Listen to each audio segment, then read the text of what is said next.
आज फिर एक नई वीडियो के साथ मैं आप लोगों के साथ में मैं इस समय अपने खेत में जा रहा हूँ। जो पीली सरसों जो होती है उसके बारे में मैं कुछ अपने दोस्तों को जानकारी देना चाहूँगा। ये किन किन चीज़ों में काम आती है और इसकी फसल कैसी होती है, इसके तेल ऑयल्स के बारे में बताऊँगा और इसकी जानकारी भी दूंगा। मैं इसमें किस तरीके से पानी लगाना चाहिए हमें, कौन से खेत में ज़्यादातर करनी चाहिए हमें ये।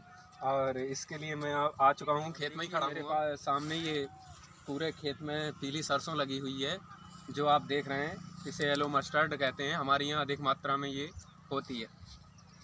तो दोस्तों मैं बताना चाहूँगा, ये हमारी बॉटनी के हिसाब से द्विबीजपत्री पौधा है और इसकी जड़ें जो हैं वो ज़मीन में गहराई से जाती हैं। इसके लिए हमें ज़मीन जो है थोड़ी मोटी चाहिए।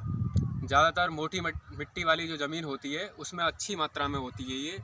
और अगर हम इसके अलावा किसी रेतीली ज़मीन में करते हैं तो वहाँ पर हमें पानी का विशेष ध्यान रखना पड़ता है और पानी बार बार लगाना भी पड़ता है। और उससे होता क्या है, जब कभी हवा चलती है तो ये पौधे जो हैं उकस जाते हैं, यानी ज़मीन से अलग हो जाते हैं, झुक जाते हैं। जब फूल आते, इस समय जो फूल देख रहे हैं आप, इस समय अगर ये उकस जाएंगे, ज़मीन से उखड़ जाएंगे हल्के से, तो इनका जो फल है वो बीज जो है वो सही मात्रा में नहीं आता। इसी कारण से हमारे किसान भाइयों को नुकसान भी होता है।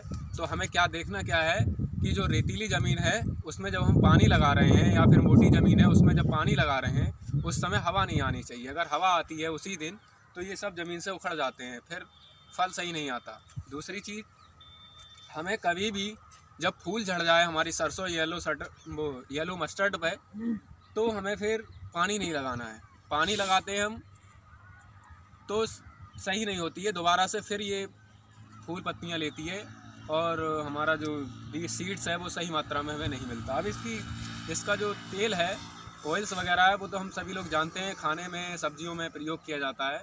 दूसरी चीज़ एक और है जो मैं आप लोगों को बताना चाहूँगा कि येलो मस्टर्ड जो है उसका हमें शुद्ध ऑयल्स प्राप्त करना चाहिए, शुद्ध ही बेचना चाहिए। इसी के लिए थैंक यू, धन्यवाद।